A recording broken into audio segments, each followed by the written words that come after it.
Welcome to History Hack. If you didn't know by now, we are the revolution. That means we're sharp, witty, lots of fun, but it also means that we're essentially the peasants in Les Mis huddled round a table in the corner of the bar with no money. If you enjoy the show, please do support us. We have a Patreon account by which you can donate a small monthly sum in appreciation of what you're hearing. Alternatively, we have Ko-fi, in which you can just do a one-off donation as a thank you if you particularly enjoy a certain episode. Either way, we massively appreciate all of your support. Hope you enjoy the show. Hello, welcome to another episode of History Hack. As you can hear, my voice isn't filled with excitement because we're going to be doing a very difficult, very important topic today, because we will be talking about the Holocaust as it is Holocaust Memorial Day tomorrow. So with me, I have Waitman Beorn, who is a historian of the Holocaust at Northumbria University. He's also an author, and his new book is going to be out in June. It's June, right? Correct? June-ish, yeah, the summer. June-ish this summer, which is going to be on, well, you can guess it's going to be on the Holocaust, but the book is titled Between the Wires, the Ionoska Camp and Lviv, and we'll be talking about that when the book actually comes out, so we'll get to that. But hi, Waitman, how are you doing? Good, thanks for having me. Super excited. This is really interesting because I think we're going to be talking off people's ears at this point when it comes down to this topic. But tomorrow is Holocaust Memorial Day. It's oddly placed on the liberation of Auschwitz, which we'll talk about as well a little bit between the two of us. But why is Holocaust Memorial Day so important, especially now in this modern day context? The obvious and sort of trite answer, is the never again piece, that, it reminds us that of genocide and that it's terrible and that we shouldn't do it again, which is the sort of most simplistic answer. But I think it's more importantly, it just gives us a time to focus on this particular historical event, which I think is really important. And it's not in the sense of the Holocaust or the Olympics of suffering, that the Holocaust is somehow better, worse, whatever, than other genocides. But it gives us a chance to reflect on what happened and all the different complex ways in which different groups interacted in the Holocaust. Every year, having Holocaust Remembrance Day gives people interested in this topic a focus to reflect on, which I think is important. It'd be nice if we had more Remembrance Days for the genocides as well. But this is an important one, and yeah, I think that's the easy answer, is that it's something for us to focus on, to think about this particular event, Especially on this day. So I find it very difficult because people's hyper focus, which is it's true, it's correct. The Holocaust was horrific, but also at the same time, so many other people died. And I always try to make it known that on this day we commemorate everyone, especially when it comes down to the 27th of January, which is the liberation of Auschwitz. And Auschwitz wasn't just predominantly, even though we have nearly 1 million Jews that are exterminated in it itself, we also have 15,000 Soviet prisoners of war. And we're talking about Auschwitz specifically, by the way. So if anybody wants to pick on my statistical numbers, you can jog on. So we're talking about 15,000 Soviet prisoners of war. You're talking about 23,000 Roma and Sinti. You're talking about normal Russians. You're talking about French, Czechs, Poles. The list is far longer than my arm. It was 80 pink triangles, so homosexuals involved in that too. Jehovah's Witnesses. The list is so extensive. And like you just mentioned, you said this hierarchy, and it really goddamn winds me up where everyone says, oh, well, this person suffered more. Everyone suffered. yeah. Everyone suffered. I mean, you're if the Nazis kill you, you're equally dead, depending on, regardless of where you're from. I mean, and I think it's important to point out the sort of larger big tent approach, if you will, to the Holocaust, that this particular day commemorates, right? Because we also have Yom HaShoah, which is a very much more specific, I think, and narrowly limited to the suffering of Jews, which is totally fine.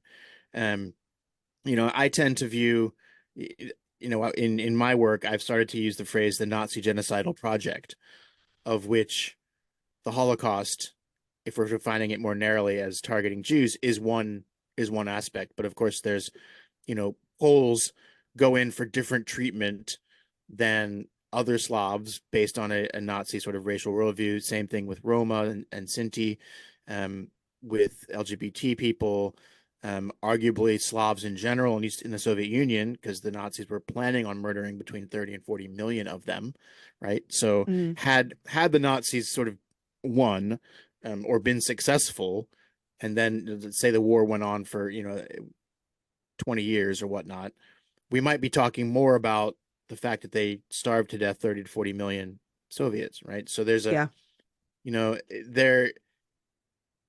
there is a way of looking at the Holocaust as a Nazi genocidal project in which the Jews received the most attention and received sort of were the number one priority perhaps for the Nazis.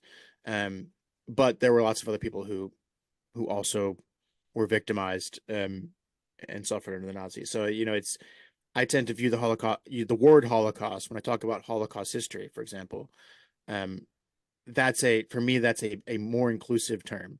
And if I want to talk about Jewish suffering and the attempt of the Nazis to exterminate Jews, I use Shoah, because that's a term that sort of is much more limited to that particular aspect. Just like, if you're talking about the Sinti Roma, you have Poyamos, which is Mm. the term that they use for the Nazi attempt to the genocide of the Sinti Roma. So a little, maybe this is boring, but a little nomenclature goes a long way in sort of understanding, what these things are, and why we have International Holocaust Remembrance Day on the liberation of Auschwitz and not concurrent with Yom HaShoah or with sort of other events. It's very interesting. I actually really like that terminology, and I'm going to use that. It's a genocidal, the Nazi genocidal project. Yeah. I like that. I'm going to use that. That is actually a very clever way of looking at it. And I'm so glad that you and I are on the same wavelength when it comes down to this, because there have been other historians that yell at me and I say, but, we need to remember everyone. We can't just concentrate on one specific, because this is it. This whole hierarchy really winds me up. And I just get so frustrated after time and time again trying to say, look, everyone deserves a headstone. Everyone deserves a memorial. There's no room for fighting. Everyone suffered. I mean, I think it's one thing to compare, because I think comparison is frankly a part of history. The doing of history is in many ways comparative, no matter what your topic is, because you're always thinking about, well, how is this similar or different to something else? And certainly different groups did not experience the Nazi genocidal project in the same way. Yeah. Or to the same extent, perhaps. And certainly they were dealt with differently. But when it comes to sort of the human suffering level of it, that's the part where I sort of say, look, if you are shot in a pit by the Nazis because you're Jewish, or because you're partisan or considered to be a partisan, or because you're Roma, at the individual human level, the suffering level, if we want to use that kind of terminology, is the same, though the policies are different, right? I mean, and of course, even gender, right? I mean, like women, Jewish women, non-Jewish women in camps, for example, experienced that oppression, that victimization differently than men did. But it doesn't elevate either men's or women's experiences as sort of better or worse, which I guess is the point that I'm making. While we, and this is the area that I think in Holocaust historiography, there were some, particularly in past years, I think less so nowadays, but who this is tied in with this idea of the Holocaust as a unique event, that is sort of inexplicable. And so Elie Wiesel was a proponent of this in some ways. And, at some level, I would say, yes, the Holocaust is a unique event, just like every historical event is unique. I mean, everything is different. The idea that it's sort of beyond understanding is not a super helpful one, because then what are we doing? Like, why are we trying to understand it? So I think that's that's part of where this idea of this sort of competitive hierarchy of suffering, um, we can say at the same time that, with the exception of Roma, because I think the Roma is the other non-Jewish group whose victimization and actual genocide most closely approximates that of the Jews, and it's almost identical in many many ways. Um, yes, we can say, the Jews received the brunt of the Nazi attention. Um, it's when you make the argument that somehow, I don't know, maybe I'm not articulating this well, but there's a worse, or a better, that to me becomes a little less helpful, right? And I think part of it has to do with terminology, right? That we're being very general in those kinds of words. If we're very specific, we can say, look, Jews suffered, Poles suffered, but Poles had more options than Jews did. So they didn't suffer as badly in that sense, right? They were not targeted in the same way. They had more options both in camps and outside of camps. It doesn't make, what they went through any better or worse than anybody else's. It's just different. I think So difference is fine. I'm going to jump in on this, Yeah, go ahead. where it's the better chance of survival. Poles, let's use this as an example. Poles had a better chance of survival, fact. Complete, Yeah. total, utter fact. When it comes down to the concentration camp system, so when I explain Auschwitz to people, and people, again, this is another misconception. Everybody believes that everybody that went into Auschwitz got gassed and murdered, and that was it. That's the end. So when I try to explain it, I tell people there's two forms of extermination in Auschwitz. There is direct, which is self-explanatory. You go into the gas chamber, you're dead, and there's no selection process. There's nothing. You're gone. Then you have the indirect extermination process, which is much slower, but also gives you a better chance of survival. Is obviously disease, work, and everything else. And we can see that people did survive, especially looking from my research on the first transport. 40% of 728 people survived. 40%. That is a high number of people.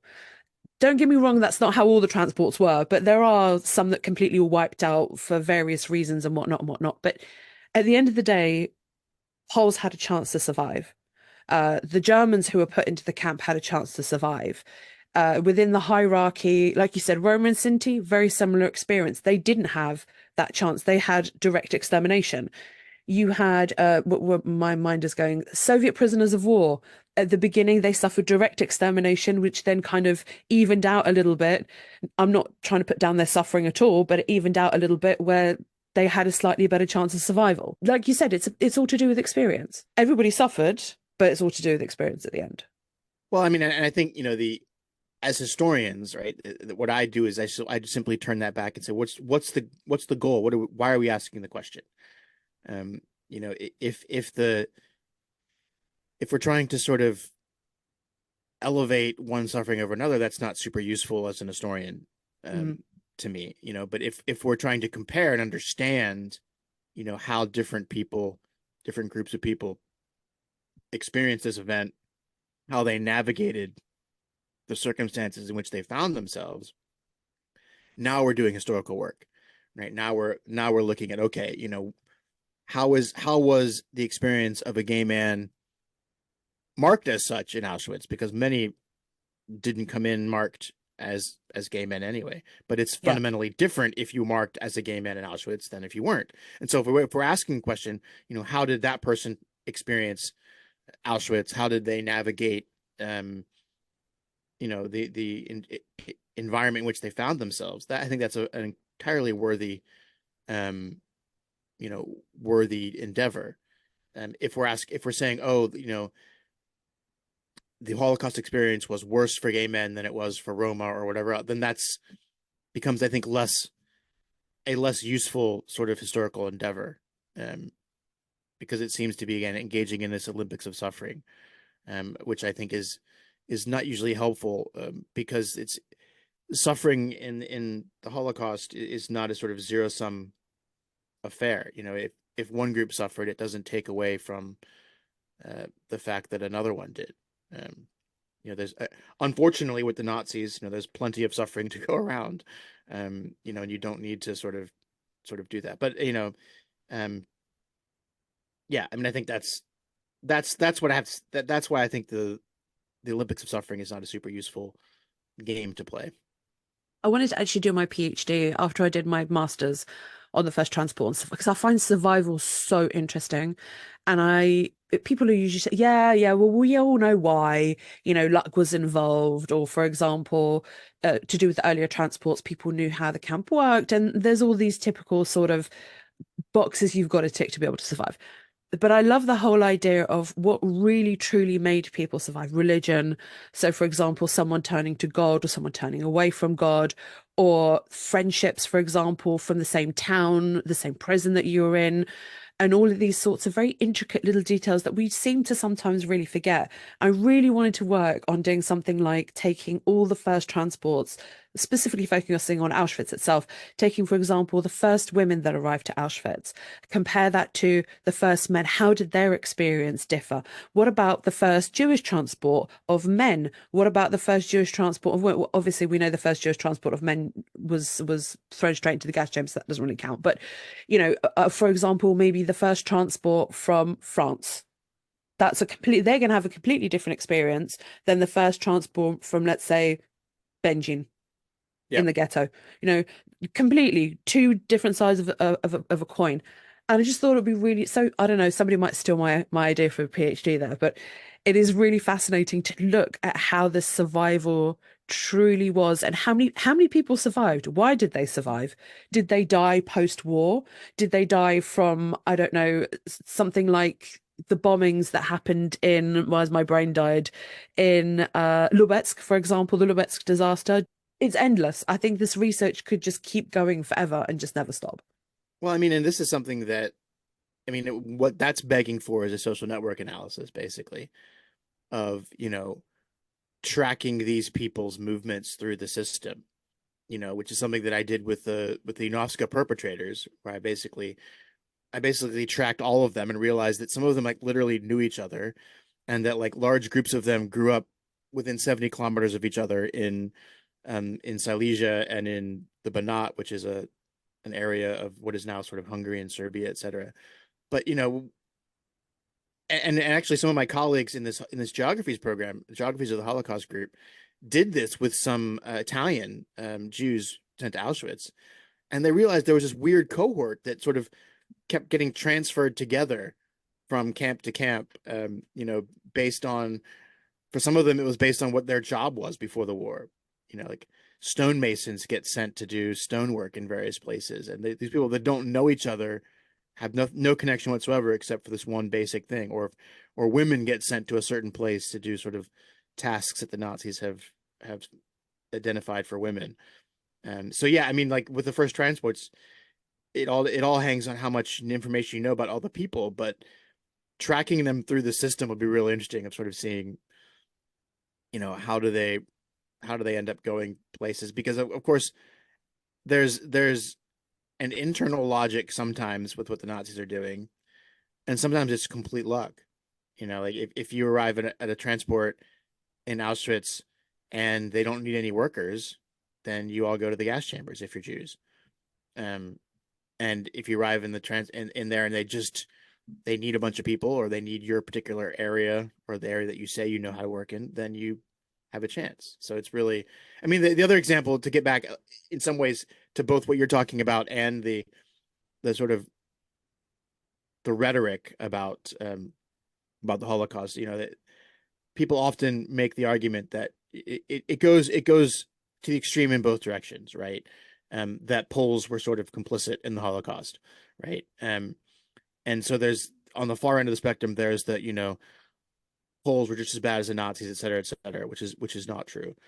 And on the other side of the spectrum, you have sort of, the Poles had nothing to do with the Holocaust, right?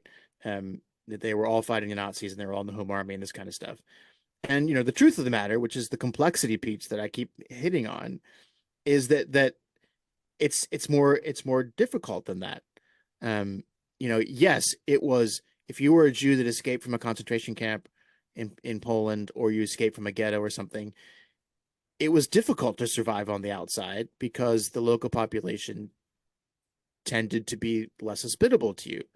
However, of every Jew that survived the Holocaust has at least one in Poland has at least one or two stories of Polish people that helped them, right? So I mean, it's this is the complexity that I'm interested in as an historian, right? It's not in sort of exactly assigning blame or merit. It's just looking at how do these things actually work. You know, Poland has, I think, has the most righteous among the nations from Yad Vashem. Mm. You know, and part of that is, you know, numbers. That's where the most of the Jews were, but you know, it's complex, right? And so looking at what individuals are doing and how they're experiencing and the choices that they're making, I think is important, rather than trying to sort of rank order things. I mean, we've been talking a little bit, and hopefully people are enjoying this conversation. I do want to touch on looking a Mm, little bit about liberations. I mean, obviously, mm, working on Auschwitz for me is easy. Some of the other concentration camps, I don't, oh, I was going to say death camps there, but it's actually concentration camps because death camps didn't exist at this stage. It'd be interesting to talk about that because for you, for the camp that you work on, liberation wasn't in 1945, which was for the majority of camps. It was already in 1944. I know you're going to come and talk to us a bit about your book on the subject, but can you just give us a little brief overview of looking at what liberation, or if even there was a liberation, would have looked like? yeah. So Yanovska, I mean, Yanovska is a really, really interesting place. It's a place where perhaps as many as 80,000 Jews are murdered, which puts it, again, not to hierarchy in terms of suffering, but in terms of numbers, it puts it above Majdanek, and it puts it way above Dachau, Bergen-Belsen, Buchenwald, all the German camps. But regardless, one of the things that's really interesting about it is there's an uprising, um, really two uprisings that take place simultaneously in November 1943, where the Jews who are part of the sort of the Sonderkommando 1005, which is the group of Jews that are forced to unearth and burn bodies. There's a site about a mile or two away from the camp where they're at. They rise up, kill several SS men, and a group of them escape. And likewise, in the camp itself, there's an uprising, where they rise up, they burn parts of the camp, they kill a couple guards, and some people escape. And the reason I mentioned this is after that, the SS kills most of the population in the camp, and this is along with in the same time frame as, you know, the results of the Sobibor uprising, Treblinka uprising, Warsaw Ghetto uprising, where the Nazis have decided that it's too dangerous to keep Jews around anyway. So yeah, the Novska camp it's kind of a rump camp by the beginning of 1944. There are still prisoners. Jews that are caught hiding in the city are sent there. There are some non-Jews that are there sort of for prison sentences and things like that. So there's a small population, but it's not the population that was there. And then, of course, in July 1944 is when the Soviets come through Lviv. So Lviv is liberated in July of 1944. So the camp is liberated in July 1944, but there's nobody in it because the SS, the last commandant, a guy named Friedrich Wartzak, has taken the remaining prisoners, the remaining Jews, as well as the SS guards, and they've evacuated to the west. And they go on a journey through Poland, through Gribov and some other places. And what he does, which is just it's crazy, is he creates Wartzak, the last commandant, creates this thing called the Baustab Venus, or construction staff Venus, which is purportedly a labor group who is designed to, or their mission is to build fortifications, military fortifications to prevent the Soviets. But it's fake. He just made it up, so that he and the SS guards would have something to do. So they were supposed to be guarding these prisoners, the last prisoners of the camp, and supervising them in building all of these fortifications, which they never built, they never did. Basically, they just sort of moved from place to place and sat around. But that way, the SS couldn't task task Wartzog and his men to actually go to the front and fight. And so Simon Wiesenthal was one of the prisoners in this group, and his job was wherever they stopped someplace, he would paint the new sign for, this is the headquarters of Ballstab Vidas. So, they are moving towards the west, and then, eventually the group breaks up, and some of them end up in Płaszów. And then as Płaszów is liberated or is evacuated, they end up farther west in the German camps. And so, this is just one camp sort of experience. But, as with Auschwitz, was a much more systematic process. But Eastern camps are evacuated and their prisoners are sent into Germany, which is where you end up with the scenes that Allied liberators from the United States and UK end up liberating, right? And so the conditions, these horrible conditions, are in these German camps in Bergen-Belsen, Dachau, Buchenwald, are generally the result of this massive influx of prisoners from the East, from say summer 44 to liberation. It's crazy. In Auschwitz, they start to deport people as of August of 1944, when literally months earlier they were doing the mass gassings of Jews from Hungary. It is just mind-blowing to see how, in a matter of months, they've changed from mass extermination to, oh, let's kind of slow down the process, get rid of the prisoners we don't need. And like you said, some of those prisoners, like, for example, you said they went to Płaszów, then Płaszów to another camp. They'd be moving camps. Some of these prisoners ended up in what, 5, 6, 7 different concentration subcamps. And it's just crazy to, especially in the final days of the war, where they would just sit around and do nothing. The prisoners who ended up in Auschwitz that ended up being evacuated in, for example, the death marches in January of 1944, they end up marching to their place and starting concentration camp life anew in the early days. And then anybody who's being transported in the later days, they're just sitting around. They're sitting around waiting to be moved to another camp, to be moved to another camp, to be moved to another camp. And I don't want to say this to sound the way it does, but the people who got liberated from Auschwitz were the lucky ones. They didn't have to go through forced marches. Right. They didn't have to go through freezing cold conditions. So people who seem to think about forced marches in January, Jesus Christ, people, you're looking at -30 in snow, and these people are wearing barely anything, minimum. Yeah.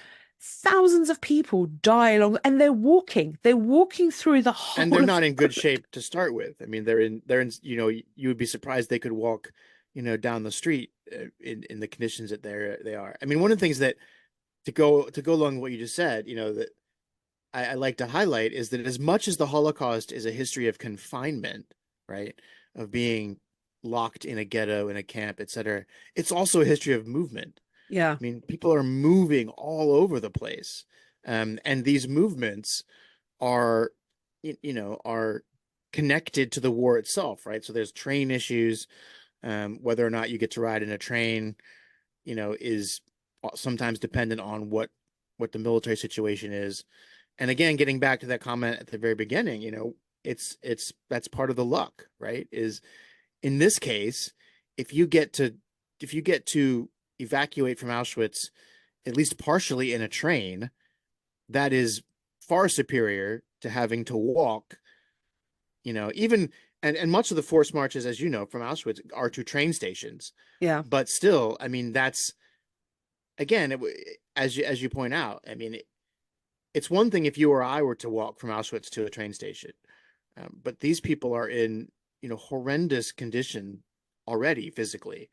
And now you're asking them to sort of exert themselves, without proper clothing, in ridiculous. And as I remember, the winter of 44-45 was also like a really very cold one, wasn't it? Like, Yeah. It was exceptionally cold compared to sort of the average anyway. So it's just, all the conditions combined to make these evacuations just, horrendous.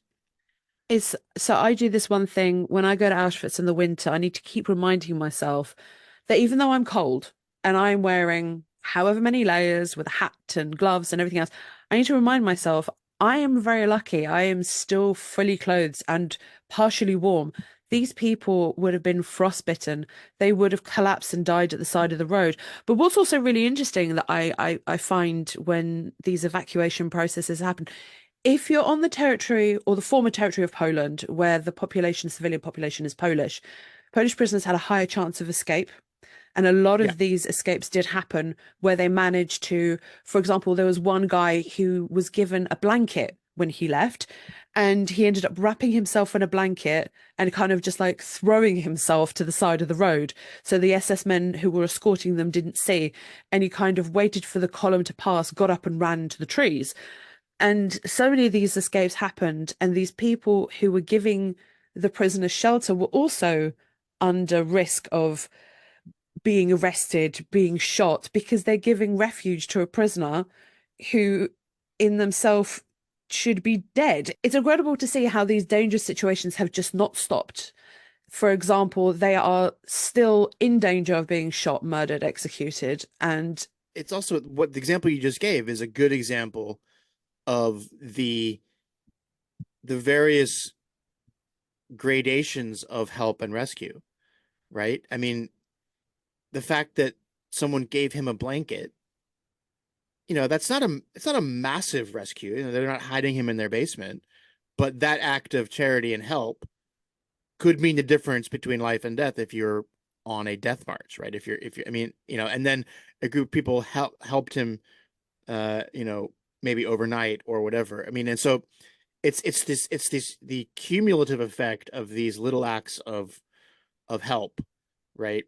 That it doesn't have to always be, Anne Frank, we're hiding you in an attic and doing all of the sort of heroic hiding. I mean, like even little things, because there's all kinds of examples, from my work in other books where, there's a group of people that escaped from a shooting, Jews who escaped from a shooting in a place called Slonim, which was Eastern Poland. And, they went to a woman's house, and the woman was like, I can hide you tonight, but I can't keep you after that because it's too dangerous. And so she had to, kick them out the next day. But, they were eternally grateful because that one night after they had fled the shooting site, somebody had taken them in. And if they hadn't, you know, so this is what I mean by complexity. And it's one of the things that historians do. I think it's really annoying, but it's good, is that we always are looking, we should always be looking for the complexity rather than saying, all people did this or all people did that. It's more like, well, what are the actual circumstances that people did? And so it's same thing with the marches, where you have everyone along this spectrum from perpetrator to rescuer, um, and everywhere in between. There are those famous photographs from Germany of people from their windows who have sort of taken a picture of the people on the death march walking past their house or whatnot, so that's a certain, that person is taking a certain stance on that as well, right? I mean, they're not rescuing anybody, but they're also not, making it worse. that was a very interesting point with the photographs, because that is an act of defiance. You're being able to document something, and we're so grateful to have these kind of photographs. So was it last year that they came out with the photographs of the train that they managed to liberate that was being sent to a different concentration camp? Oh God, my brain has died to which Is this the this one the one was. Americans, Yes, U.S. Army, like ran into yes, it? yes. And the worst thing is, so my former job, the guys were looking for death march photographs specifically from Auschwitz. I was like, well, Auschwitz ones don't exist. There are none. People weren't brave enough to be able to look out of their window and take a photograph. Specifically in Poland, pain of death. Same as, for example, the transports that had to move from prison to a concentration camp. On the pain of death, were you not allowed to go near the window? And I'd be terrified if somebody came into my house and said, I'm sorry, there's going to be a huge parade coming past my house, but you're not allowed to look out the window. You're supposed to stay as far away. And if we see you, we're going to kill you. I mean, I would stay far away and be terrified myself. I don't know what I would be put into the situation where I'd be surrounded by terror 24/7. And as historians, or I'm not saying all historians do this, but some historians are very quick to judge these sorts of people and their actions, especially when it comes down to concentration camps and those people who don't work on this period, and they quickly judge and go, oh, well, I don't know, that person stole bread from that prisoner. That's a really horrible thing to do. But they're starving at the same time, these Well, and people. even, in that instance, you have people like Primo Levi who sort of recognize that like this is a thing that happens, and it's more the blame for that is more for the Nazis for creating the circumstances. This is Primo Levi's sort of destruction of a man, right? That what the Nazis do is destroy humanity in these camps. And so, he even says, that what does he say? That something like the roads to perdition are many, but the road to salvations are few and complex or different or because everybody who survives, he would, I think, argue in some ways, has done something that they may not be super proud of, right? But he doesn't judge them for it because he says this is what the camp does to you, and I think that's again this idea of blame in the sense of judgment is a complex thing for historians, because on the one hand it underwrites everything that we're doing in a certain sense. I mean, we want to pass judgment and sort of say good, bad, or indifferent. But on the other hand, it can be difficult to do that if you're not recognizing the situation, right? So the tension is always there between the actual situation on the ground that people are living in and having to sort of navigate, and more abstract principles of sort of right and wrong, which is why I tend to think I look at actions. I sort of say, what do people do, right? And the examples that some people are helping shows that it is possible to help, and I think I always say that it's an unfair expectation for people to be heroes, because the reason that we look up to the Irina Sendlers and the people that hit Anne Frank and everybody else is because they were extraordinary and they took extraordinary risks, to do extraordinary things, which is by definition extraordinary. Um, but it's not fair to hold that as sort of the standard for everyone. Um, it's we would like that to be the case, but also we live in the real world where you know people. It's a heroic and extraordinary thing to risk your life for someone else, particularly for someone you don't know. Um, which doesn't absolve people from sort of being apathetic or not helping, but I think it does mean that we don't necessarily sit in judgment, at least from my perspective, for the very reason that like I would like to think I would behave in a certain way were I in this situation.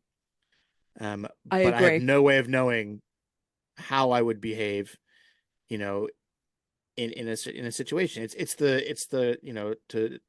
to be simplistic, perhaps it's the lifeboat thing. If it's me, my mom, and you in a lifeboat, and there's food for two people, what's reasonable to expect me to do? I think that's where the complexity comes in again. It is you know where we can judge people. So the example, to take it completely out of the Holocaust, the example that I always like to use is with slavery, because a lot of the sort of neo-Confederate types, in the United States are sort of like, oh well, yes, slavery was bad, but at the time it was accepted, and that was just the way things were, and people were racist and people had slaves and they accepted it. Which, okay, you could make that argument, except that there were people at the time in the 1800s who said slavery was wrong, who recognized slavery was wrong, and said we shouldn't do this and it's immoral, et cetera, et cetera. And so that gives a lie to the rest of it, which is a different thing than sort of saying, no one was advocating for transsexual rights in the 1800s, right? Which may not be true, by the way, but it's different than sort of saying that there was something that is a sort of new development that we recognize today as important, and people historically didn't perhaps recognize that. That's different than saying, no, actually, there were people at the time making these same value judgments and historical and saying what you're doing is wrong, right? And then that makes me feel more confident in saying, well, I can judge you more. So, like, for example, when I wrote the first book on the German army and the Holocaust, there were soldiers who flat out refused to participate and said, we're not going to shoot. We're not going to shoot anybody. Sorry. And they were extraordinary for doing that. But they were also complex because many of those that said, I'm not going to shoot, were totally happy guarding or marching the people to the shooting site. Right. So even those people are complex. But the point is that by the fact that they were able to refuse, it shows that you could have refused if you wanted to. Right. You're going to be disappointing some people who are going to say that, you got a death sentence if you refuse to shoot people. How dare you dispel a myth right there in this podcast? Yeah. I think we should cut the podcast right now because you're starting to dispel myths, and we don't do that here. Of course we do. I can't help it. I completely agree. So I put myself in the position of, again, coming out of the Holocaust, but sticking to World War II. I put myself in the position of my grandfather, who he was an extraordinary man, a little bit crazy from my perspective, actually really crazy for the things that he did. Could I have put myself in the same position to pick up the arms and go and fight for my country? Could I have risked the lives of my whole family, the whole city, the civilian population? Could I have done that? I don't know. I'd like to say I'd be this really brave person and I would have saved people, and I don't know. How would I have behaved? And the other point that you made that I wanted to bring up on, which is really interesting, is just to add to it, is that we can't just judge the decisions of people in the past. So again, let me bring the Warsaw Uprising into this. At the time, they had the information that they had, and they went and made the decisions that they did with the information that they had. From our perspective, we have the whole story. We know what was happening left, right, center around us. And we can judge to say, I would have done it differently. But at that time, they only had this information. So what right do we have to sit there and say, the Warsaw Uprising was a genocidal act because they made a stupid decision? Well, hold on. They didn't know that thousands of people were going to get murdered and thousands of people were going to get killed. They didn't know that it wasn't going to be lasting more than 5 or 6 days. They thought that the Russians were much closer than they actually were. And it was something of a necessity. Also, this also stems a little bit, this negativity of the communist period and all their bullshit propaganda that throws at this. But still, at the end of the day, some people believe in all of this. And at the end of the day, they did what they did at the time with the information that they had. That's what long-winded answer, long-winded comment, but that's what I want to say. And this again gets to, the distinction between, judging people based on what is reasonable at the time versus judging things based on, what we know now. Right. And I think, because I certainly judge people, I certainly judge. That's normal, right? I judge people and say, in the past and say that, what you did was immoral. But I'm judging it based on, the context of, what you did was immoral. I mean, like, even other people would recognize that at the time, but ultimately I'm not a philosopher. Right. And so, I would rather sort of describe what happened, explain why people made the decisions that they made, and leave it to others to sort of draw your conclusions about whether you think this was a good person or a bad person, because that's when we start to get into, I think, to a more difficult area of is someone a good person? Is someone a bad person? I mean, am I a good person? I mean, the things I've done that are good and things that I've done that I'm not happy about. I'm a And decent so person. yeah, and so and I don't think history is ultimately about judging whether people are good or bad, because that seems like something that is very sort of simplistic. Um, but obviously, when we're studying people, we can come to the conclusions that I think this is a pretty bad person. This person has done, or better, this person has done very bad things. Um, which I'm far more comfortable saying about lots of different people is, well, I don't know why you decided to do what you did, but you did it, and it's really bad. Can I add something else to this Yeah, just yeah, to go make ahead. it a little bit more complex, just to Yeah, add a little bit of complexity a is where we twist? live. So, how about someone who does bad things with a result that ends up being positive? Let me give you an example.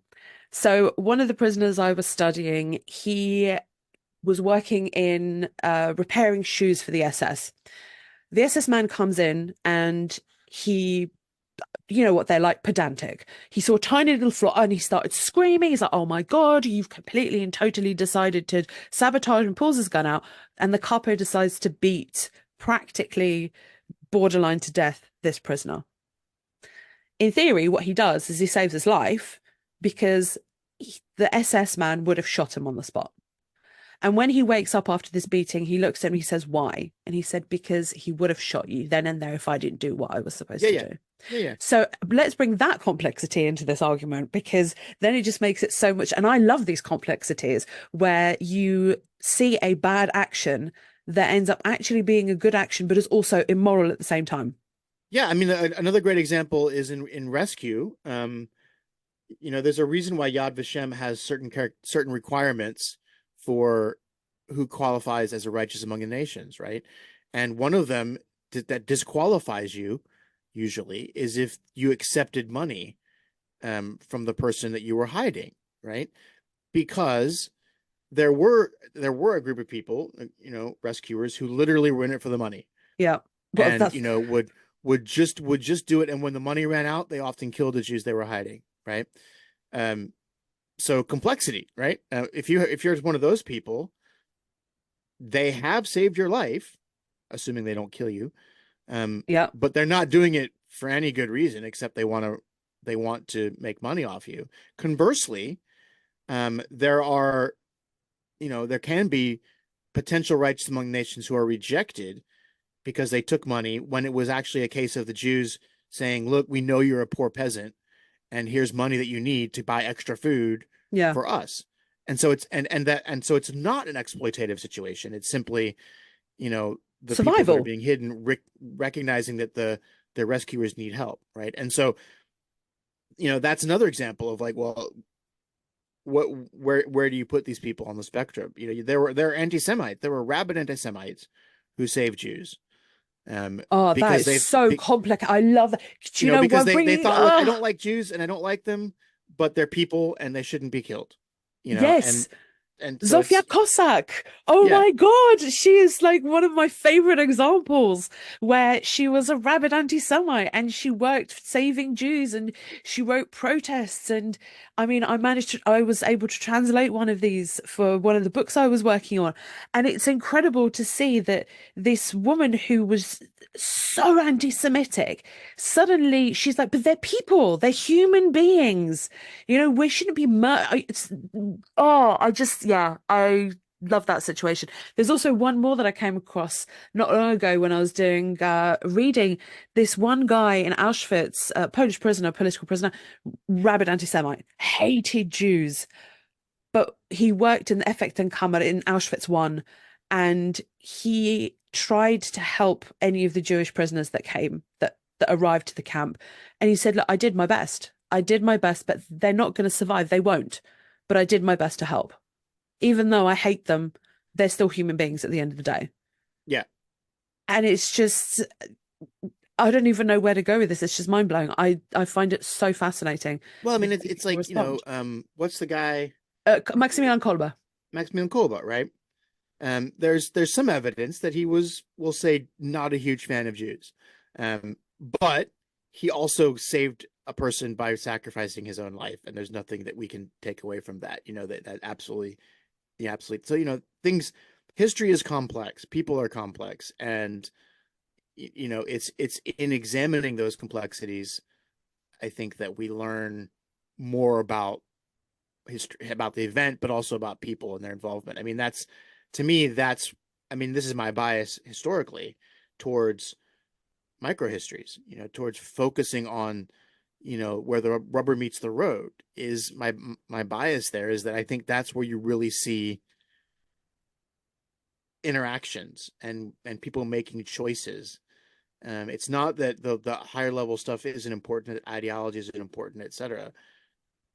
But there's something about looking at, okay, people actually have to make choices, and they're interacting with each other, and that tells us something about, you know, to not get too sort of high and mighty, but the human condition, if Yeah. you will, of like, that's where we learn this is where people are doing things. It's not always where when someone's sitting down to write a treatise, you know, a vague sort of ideological statement about something. Not that that isn't important, but it doesn't tell us the same thing as, let's look at how, you know, people survived this camp.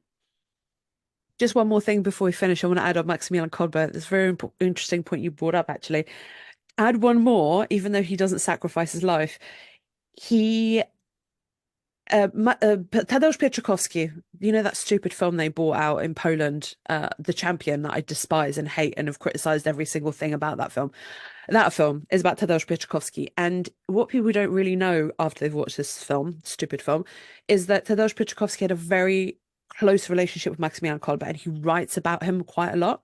And there was this one day where Pietrzakowski ended up with a load of bread because he'd won some sort of boxing match or one or the other. And he gives some of the bread to Maximilian Kolbe. Maximilian Kolbe puts it under his pillow and then finds out that one of the prisoners had stolen it from him. And Pietrzakowski goes, "Oh, do you want me to deal with this situation?" And Kolbe goes, "Well, no, he was also hungry. He's hungry like I'm hungry, like you're hungry. He was also hungry." So the next day, he breaks the bread that he gets in half and gives it to the starving prisoner. And I'm sitting there thinking, going, this guy, again, judgment. This guy steals your bread, and then you share your own bread with this guy at the end of the day, which you need because you need those calories, you need that food to be able to survive. Yet you're still sharing the bread with that.